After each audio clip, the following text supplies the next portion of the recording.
Le hasard n'est que le nom que prennent les lois secrètes quand elles veulent rester anonymes. Il existe dans l'histoire des idées un fil noir, presque invisible, qui traverse les siècles sans jamais se rompre. Un fil que seuls quelques esprits rares ont réussi à saisir entre leurs doigts, puis à le suivre jusqu'à ce qu'il révèle un mécanisme terrifiant. Le destin n'est pas un chaos. Il obéit à un code.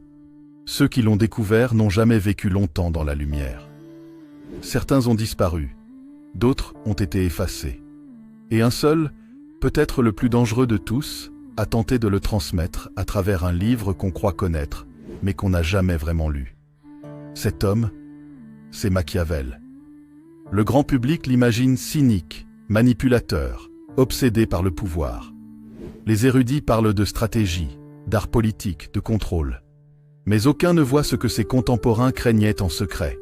Machiavel n'a pas seulement observé les hommes, il a observé les forces qui les déplacent, et quelque part entre les lignes du prince, il a codé un message, un avertissement, ou peut-être une clé pour comprendre pourquoi rien, absolument rien, n'arrive par hasard. Ce que vous êtes sur le point d'entendre n'est pas une simple histoire. C'est une plongée dans la face cachée de l'histoire, celle où les rois ne montent pas au trône par chance, où les empires ne tombent pas par faiblesse, où les rencontres, les trahisons, les guerres obéissent à une géométrie invisible. Après cette vidéo, vous ne regarderez plus jamais vos propres choix, vos propres échecs, ni même vos propres coïncidences de la même manière. Parce que Machiavel avait compris ce que personne ne voulait croire. Le destin est un langage. Encore faut-il apprendre à le lire. Avant de commencer, prenez une seconde. Si vous aimez les récits rares, ceux qui dévoilent les secrets oubliés, ceux qui donnent l'impression d'entrevoir un mécanisme caché derrière la réalité, alors pensez à vous abonner, à liker cette vidéo et à activer la cloche. Non seulement cela aide la chaîne, mais cela vous assure surtout de ne manquer aucune de ces révélations que d'autres préfèrent laisser dans l'ombre. Maintenant, approchez-vous, car voici l'histoire interdite de Machiavel et du code caché du destin. On raconte qu'au cœur de Florence, bien avant que son nom ne devienne une arme dans la bouche des puissants, Machiavel s'était retiré plusieurs semaines dans une petite maison isolée, près de Sant'Andrea in Percussina. Ses voisins disaient qu'il n'en sortait qu'à la tombée de la nuit, le visage marqué, les yeux rouges, comme si chaque heure passée à l'intérieur lui arrachait un peu de vie. Ce n'était pas l'homme politique sûr de lui, ni le diplomate insolent que ses adversaires redoutaient. C'était un homme hanté. Ce que presque personne ne sait, c'est que pendant cet exil, Machiavel n'a pas seulement écrit « Le Prince ». Il en a écrit un deuxième livre. Un livre qui n'est jamais paru, jamais publié, jamais officiellement mentionné, mais dont quelques traces, quelques murmures, quelques lignes éparpillées subsistent encore. Ce manuscrit, certains l'appellent « Il Codice della Fortuna », le code de la fortune. Un ouvrage que les historiens modernes considèrent comme une légende, et que les rares documents restants décrivent comme trop dangereux pour ses contemporains. Et pour comprendre comment un simple penseur politique a failli percer l'un des secrets les plus anciens de la civilisation humaine, il faut remonter à ce moment précis, celui où Machiavel, humilié, ruiné, emprisonné, a été confronté à ce qu'il croyait être un coup du destin. Sauf que ce n'en était pas un. Parce que selon lui, le destin ne frappe jamais au hasard. Il suit une structure, un modèle, un code. Machiavel n'a jamais été un mystique. C'était un analyste froid, précis, obsessionnel. Pour lui, la politique était une horlogerie, et chaque engrenage avait une raison d'être. Mais lorsque les Médicis retournent au pouvoir à Florence en 1512, machinés d'une manière si improbable, si brutale, si précisément cruelle, qu'elle ressemble à une mise en scène cosmique, Machiavel comprend qu'il y a dans cet événement quelque chose qui dépasse les simples jeux humains. Le coup tombe. Arrêté, torturé, exilé, dépouillé de tout ce qu'il avait construit. Les archives rapportent une phrase étrange qu'il aurait confiée à un ami proche. Ce n'est pas un accident. C'est un message. Ce mot, message, n'est pas politique. Il est métaphysique. Et c'est ce glissement, ce basculement dans un univers mental insoupçonné qui va transformer l'homme brisé en un chercheur de vérité presque mystique. Les nuits qu'il passe dans sa petite ferme sont décrites par les historiens comme les plus prolifiques et les plus inquiétantes de son existence. Certains affirment qu'il dormait à peine. Son esprit bouillonnait. Ce qu'il cherche, le mécanisme derrière sa chute. La logique derrière l'injustice. La signature derrière ce qui semble être le hasard. Et c'est à ce moment que Machiavel fait une découverte terrifiante.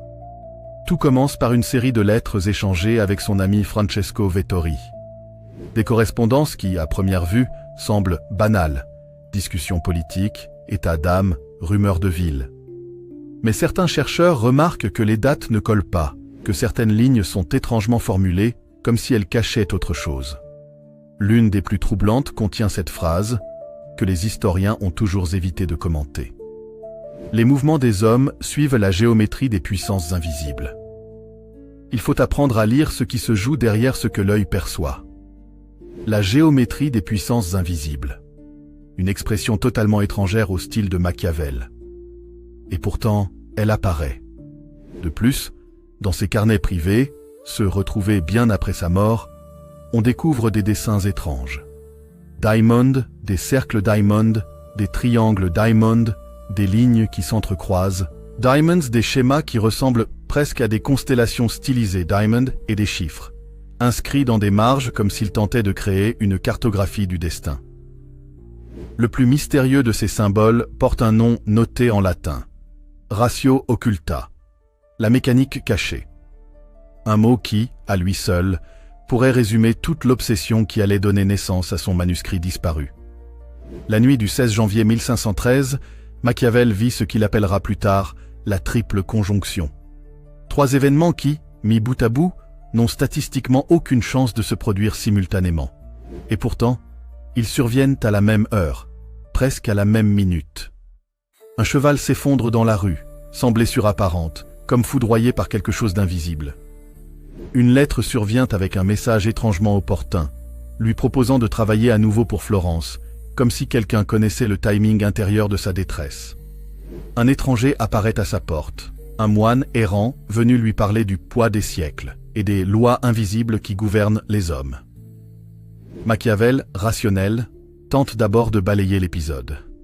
Mais plus il y réfléchit, plus il comprend que la coïncidence n'est pas seulement improbable. Elle est impossible. Il écrit dans un fragment, 3 signes, 3 alignements, 3 coups sur la même porte. Ce n'est pas la fortune. C'est un système.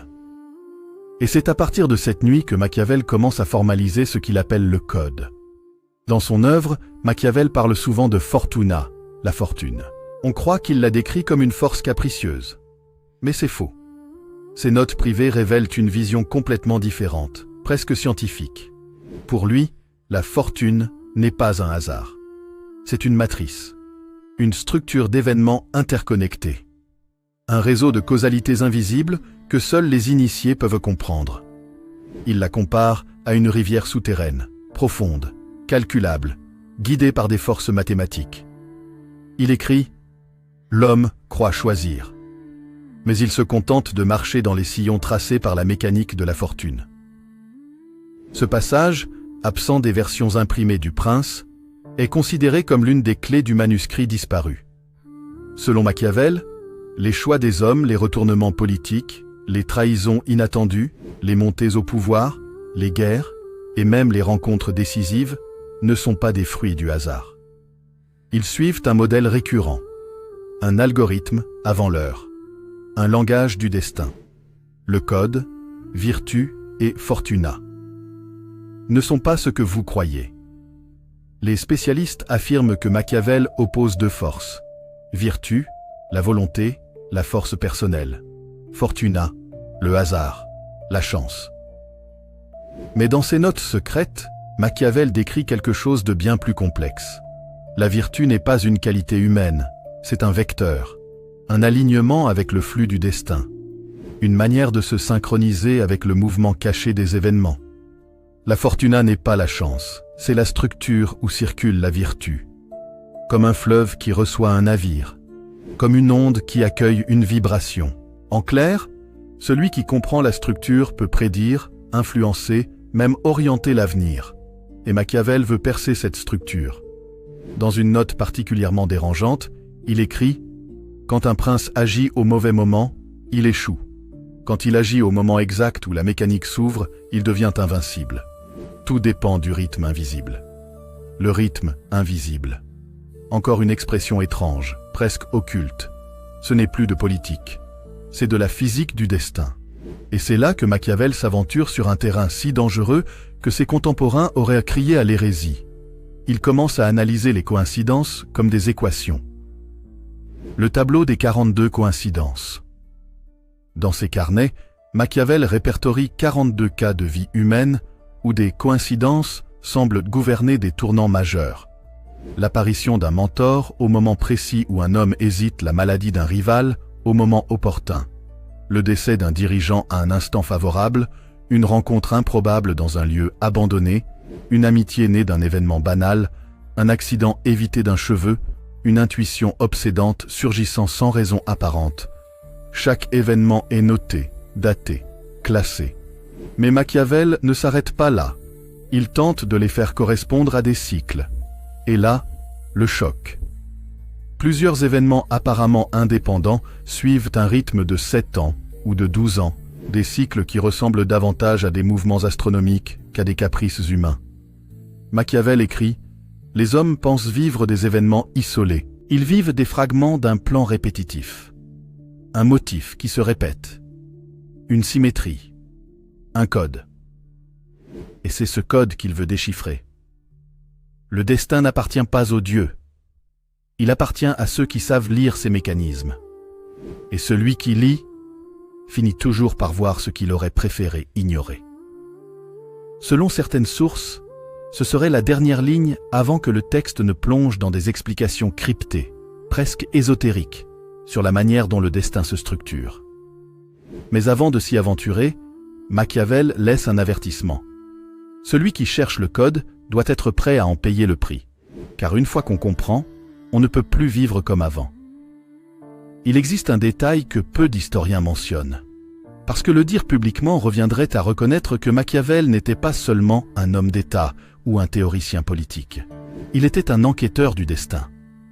Quand il commence à établir les bases de ce qu'il appellera plus tard la mécanique de la fortune, quelque chose d'étrange se produit.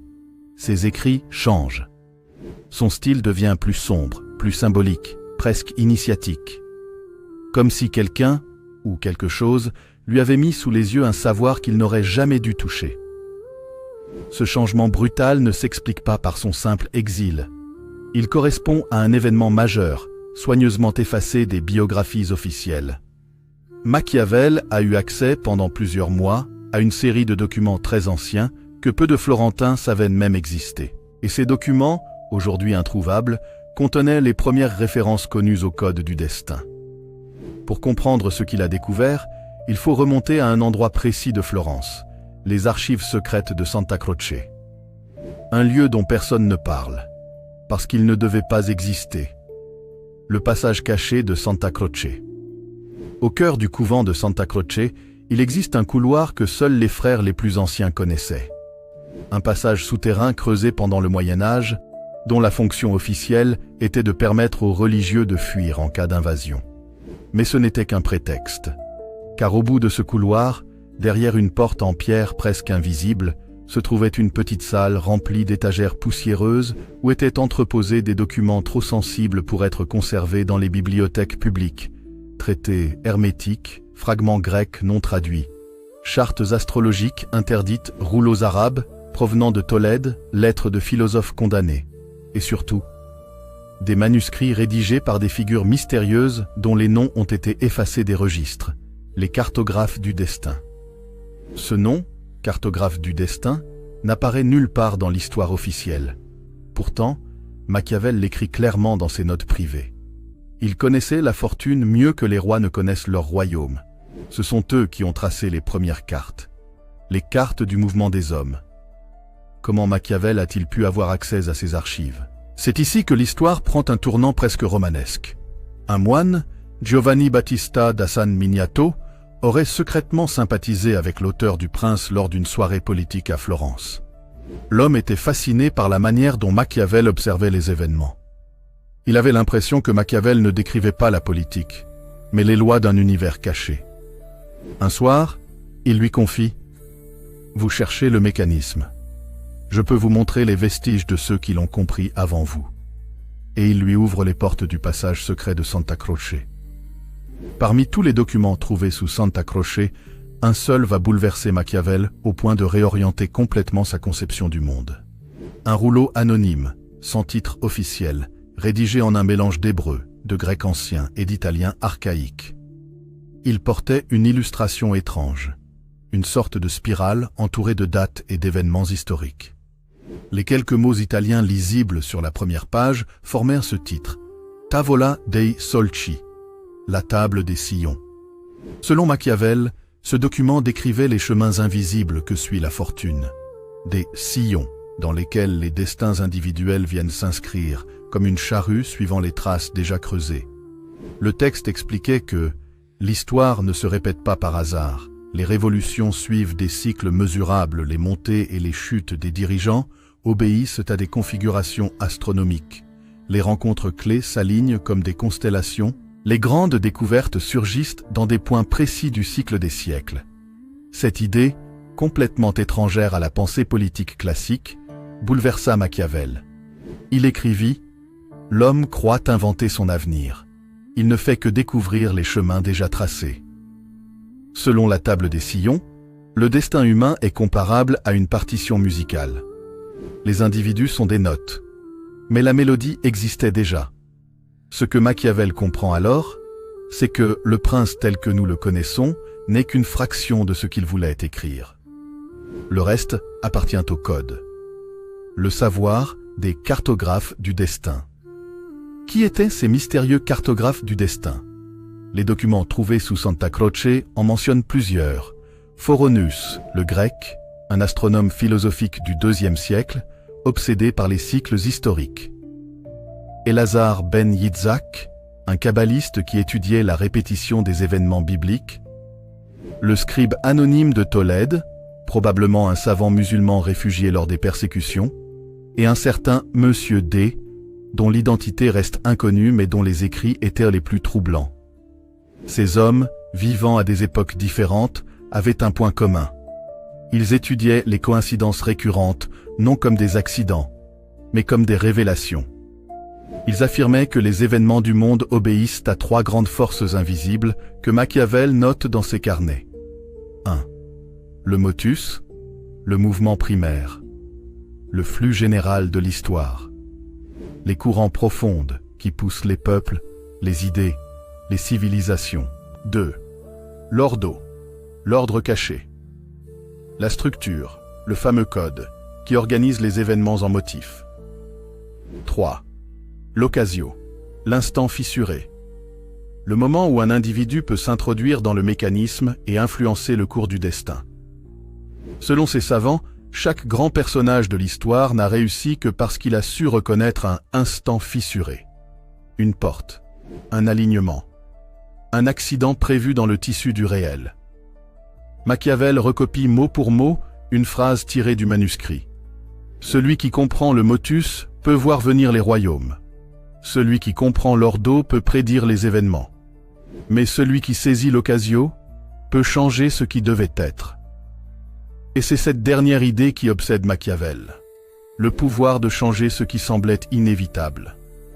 Dans les documents trouvés sous Santa Croce, Machiavel découvre que l'idée d'un code derrière la réalité n'est pas propre à la Renaissance. Elle est ancienne. Très ancienne. Les fragments découverts parlent de les cycles de Platon. L'idée que les sociétés suivent des phases régulières de construction, de corruption, de destruction et de renaissance. Les grandes années des stoïciens. Une théorie selon laquelle les événements se répètent exactement à intervalles astronomiques. La machine du destin de Tolède. Un étrange diagramme utilisé par les savants andalous pour déterminer les périodes ouvertes. Le Sefer Agilgulim, le livre des cycles. Un traité kabbalistique expliquant que les âmes reviennent dans les mêmes configurations, attirées par les mêmes motifs d'existence. Les inscriptions d'Alexandrie sur la symétrie des événements. Des textes grecs effacés affirmant que les grandes découvertes apparaissent en grappes, jamais isolées. Un passage grec, que Machiavel recopie en latin, dit « Là où l'ignorant voit le hasard, le sage voit le retour du motif ». Ce mot, motif, revient sans cesse, comme si l'histoire elle-même était un art, une toile, une répétition géométrique. Et c'est là que Machiavel prend conscience d'une vérité incroyablement dangereuse.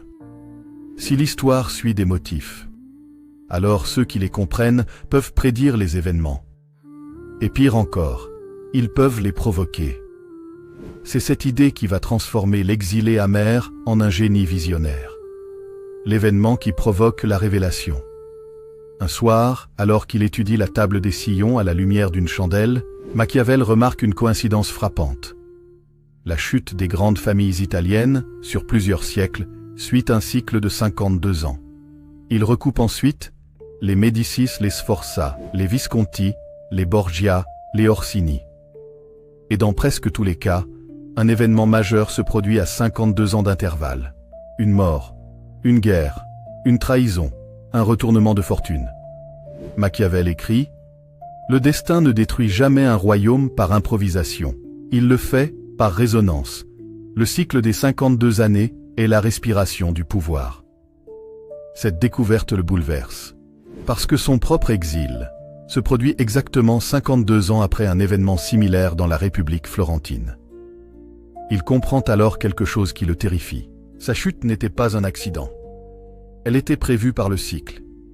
Et si sa chute était programmée, alors sa rédemption l'était peut-être aussi. C'est à ce moment précis que Machiavel commence à écrire ce que les chercheurs appellent la seconde partie du Code. Celle où il analyse non seulement les cycles, mais la possibilité de les défier. La phrase qui fait basculer le récit. Le destin n'est pas une chaîne, c'est une porte. Ceux qui voient le code peuvent l'ouvrir. Cette phrase marque le début de sa transformation. Il n'est plus un simple observateur. Il devient un interprète, un lecteur du destin. Et maintenant, il va chercher à comprendre comment utiliser ce code, comment le manipuler, comment jouer avec les lois invisibles de l'histoire. Il existe un moment dans la vie d'un penseur où l'observation ne suffit plus, où comprendre le mécanisme ne suffit plus, où l'esprit brûle d'une question si dangereuse que beaucoup préfèrent l'étouffer. Si le destin suit un code, alors peut-on le réécrire?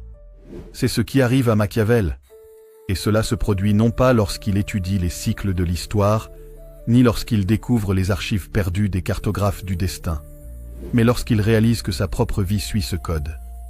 Il comprend que l'exil qu'il subit, les trahisons qu'il endure, les humiliations qu'il avale, ne sont pas des accidents isolés. Ils s'inscrivent dans un motif répété à travers les siècles, presque identique. Et cette prise de conscience le fait entrer dans la dernière phase de sa transformation. Machiavel ne veut plus seulement lire le destin, il veut intervenir. À partir de là, son écriture devient différente, plus secrète, plus codée, comme s'il ne souhaitait pas que tout le monde comprenne ce qu'il avait découvert. Dans ses notes privées, que certains pensent qu'il a volontairement perdu afin que seuls les initiés puissent les retrouver, il décrit ce qu'il appelle, selon lui, il existe 3 points d'appui, 3 manipulations possibles pour infléchir un destin déjà tracé. Non pas changer le grand motif, mais dévier une trajectoire individuelle, modifier un moment décisif, renforcer une probabilité, briser une répétition. Ces 3 leviers, Machiavel les appelle. 1. Le levier du temps, tempus. 2. Le levier des décisions, electio. 3. Le levier des influences, influentia. Et ce qu'il en dit dépasse tout ce qu'un philosophe politique de son époque aurait osé affirmer publiquement. Pour les anciens cartographes du destin, il existe dans chaque vie humaine des instants fissurés. Des moments où la structure du motif s'affaiblit, où un individu peut infléchir le mouvement prévu. Pour Machiavel, c'est le secret fondamental. Il écrit « Celui qui agit au moment exact n'est plus soumis à la fortune, il devient son rival. Le temps n'est pas linéaire, le temps est une géométrie. Et dans cette géométrie, certaines secondes sont plus importantes que des années entières. Ce sont des portes, des brèches, des déchirures dans la trame. Un roi peut perdre son royaume en un dîner. Une guerre peut éclater à cause d'un mot. Une rencontre peut changer une vie entière. Mais ce que Machiavel comprend, c'est que ces moments ne sont pas accidentels. Ils reviennent. Ils obéissent à un motif cyclique. Et ceux qui savent le reconnaître peuvent agir comme des funambules sur la ligne du destin. Les signes d'un instant fissuré. Selon Machiavel, un instant fissuré peut être identifié grâce à 3 phénomènes. Une coïncidence répétée, une intuition forte, inexplicable. Un déplacement soudain dans l'environnement, quelque chose qui change de manière inhabituelle.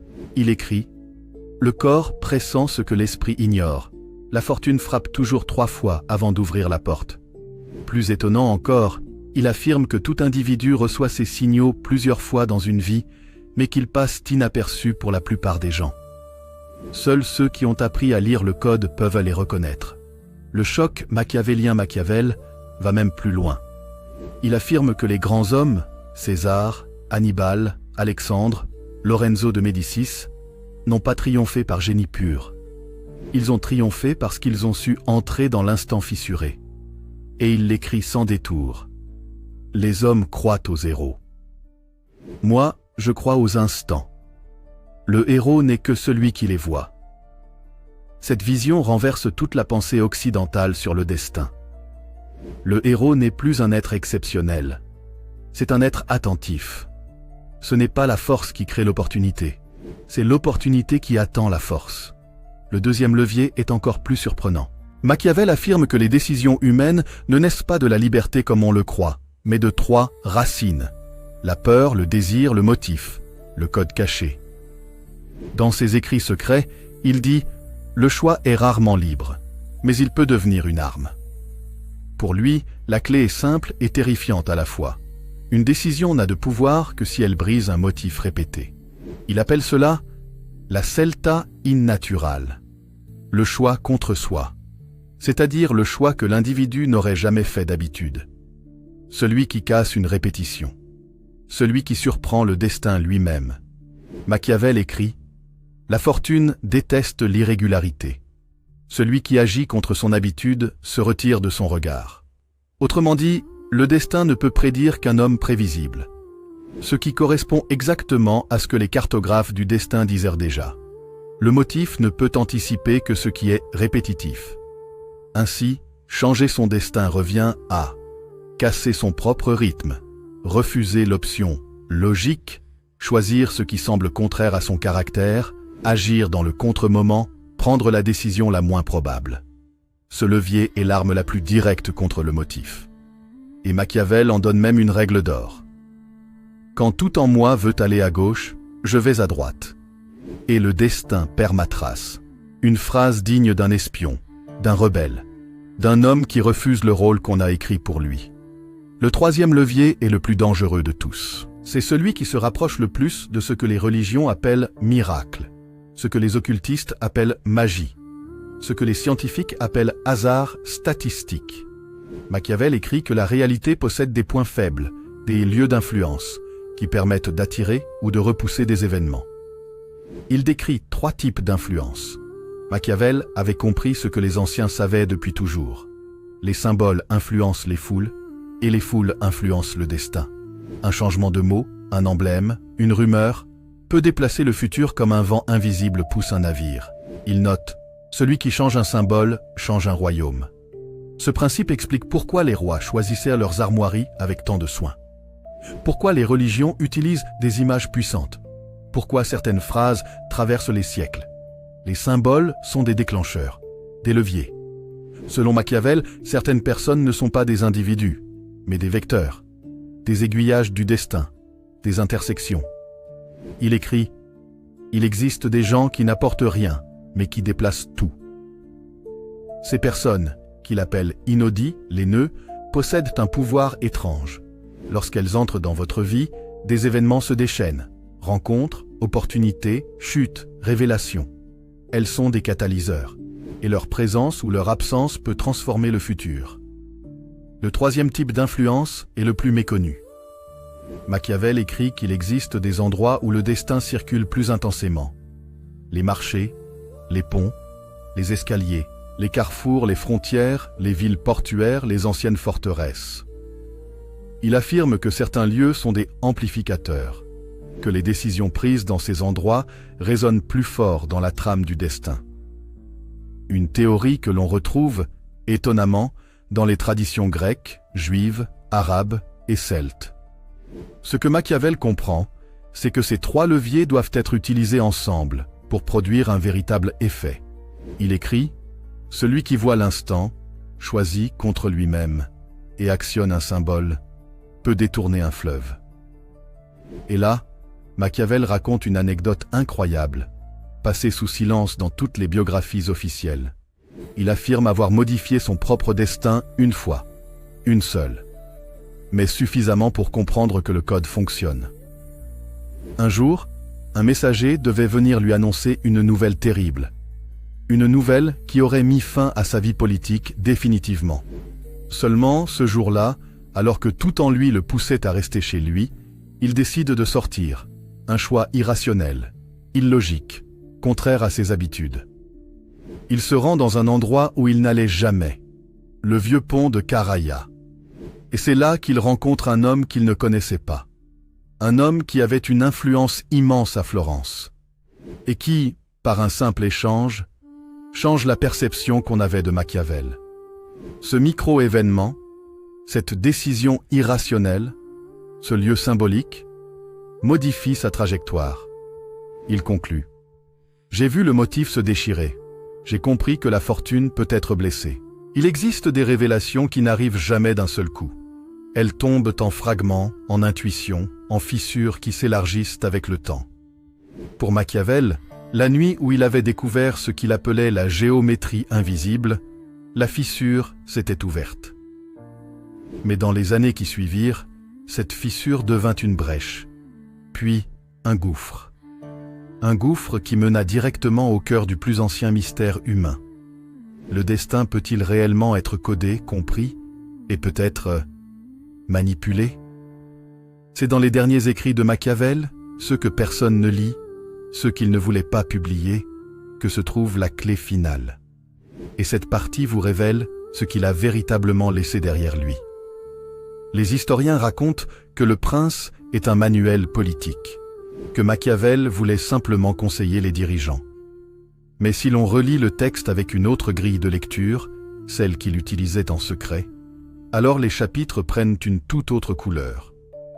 Chaque règle politique, chaque conseil, chaque phrase lacérée d'ironie, semble en réalité être la traduction humaine d'un principe universel.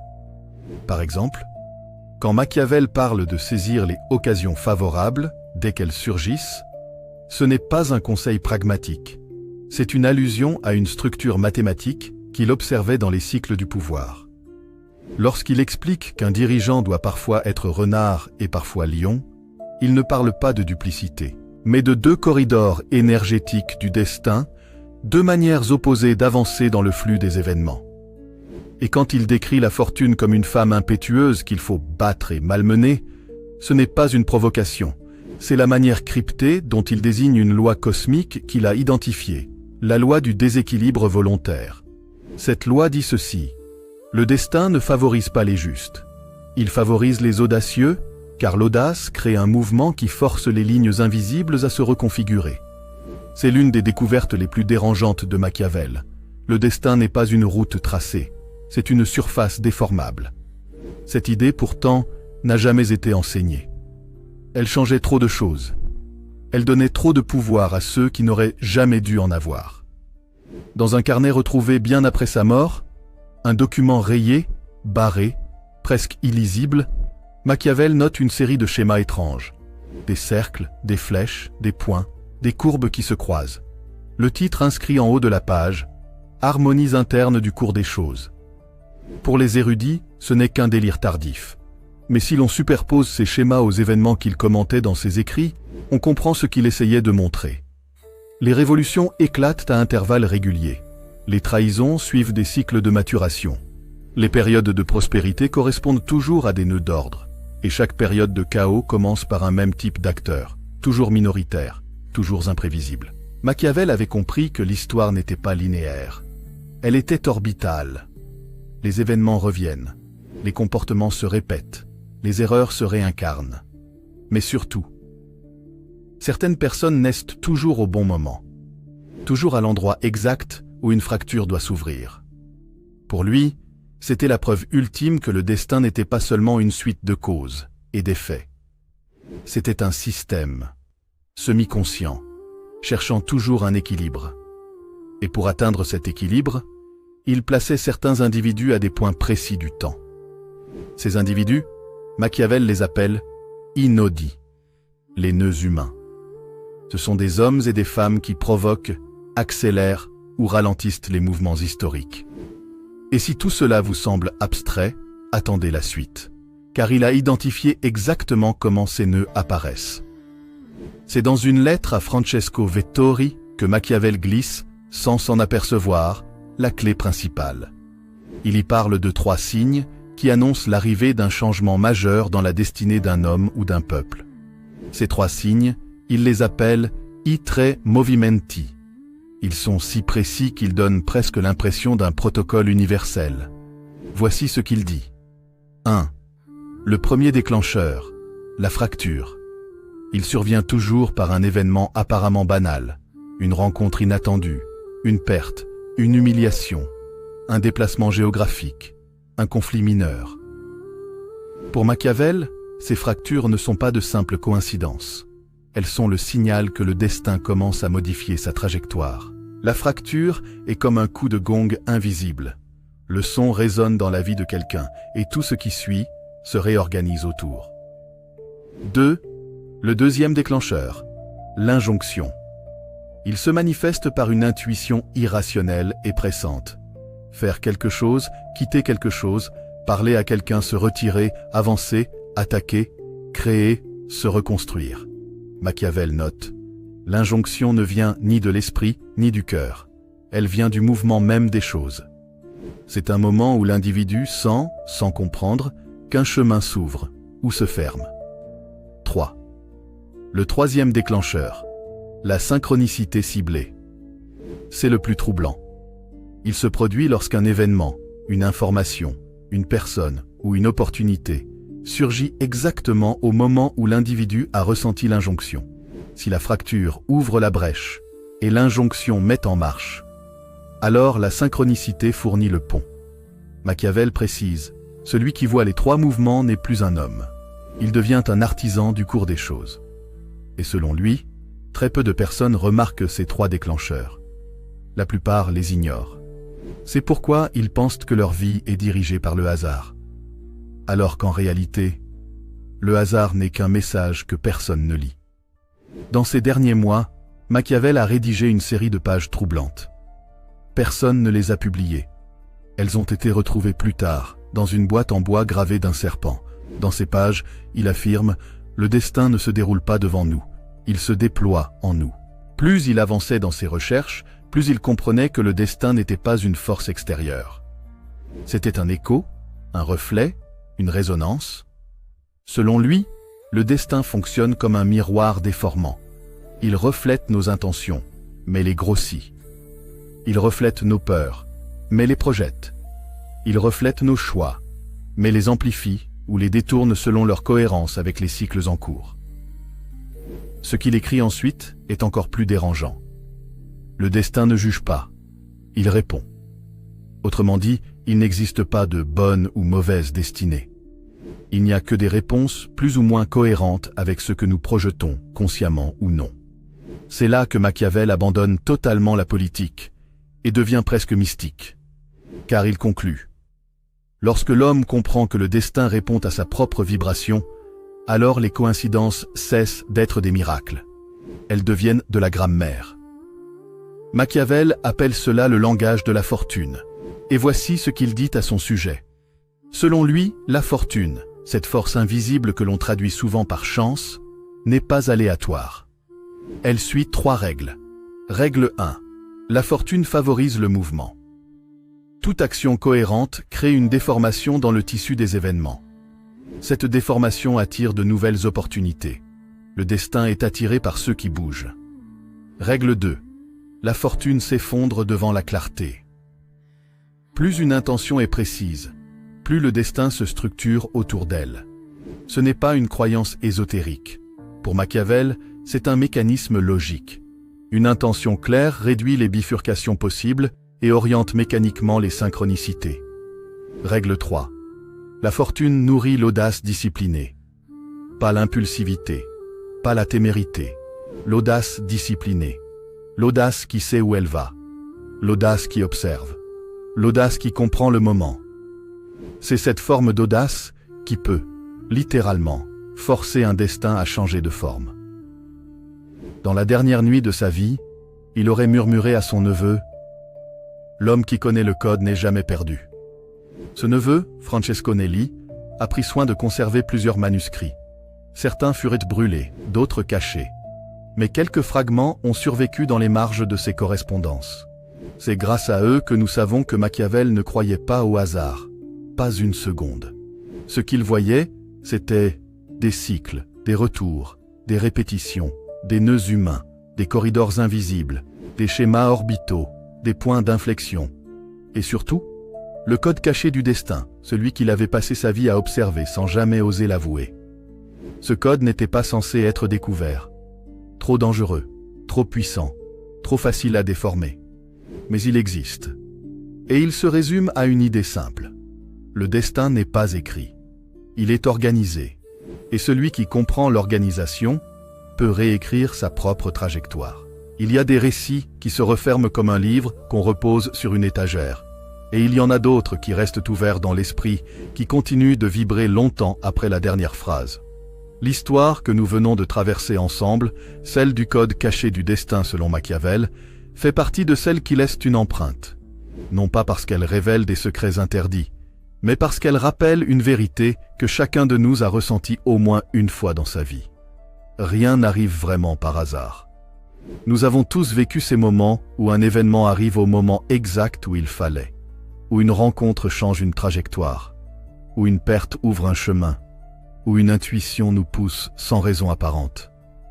Et peut-être qu'au fond, Machiavel n'a pas tenté de gouverner les puissants. Peut-être qu'il a simplement voulu nous dire la chose la plus humaine qui soit. Le destin n'est pas un mur. C'est une conversation. Une danse entre ce que nous faisons et ce que le monde nous renvoie. Alors si ce récit a éveillé quelque chose en vous, une réflexion, une émotion, un déclic, même minuscule, sachez que c'est peut-être déjà l'un des fameux déclencheurs dont Machiavel parlait. Le premier mouvement d'un changement que vous ne voyez pas encore. Merci, sincèrement, d'être resté jusqu'ici. Merci d'avoir donné du temps, de l'attention, de la curiosité à un sujet que beaucoup ignorent, et qui pourtant nous touche tous. Votre présence, vos commentaires, vos likes et vos partages sont la seule raison pour laquelle ce type de contenu peut continuer d'exister. Alors, un immense merci. Pour le soutien, pour la fidélité, et pour ce parcours que nous construisons ensemble, vidéo après vidéo. Si vous souhaitez aller encore plus loin dans ce genre de révélation, n'oubliez pas, abonnez-vous, activez la cloche et rejoignez ceux qui ont décidé d'ouvrir les yeux sur ce que d'autres préfèrent laisser dans l'ombre. À très bientôt dans un nouveau récit. Et souvenez-vous, le destin parle toujours. Encore faut-il apprendre à écouter.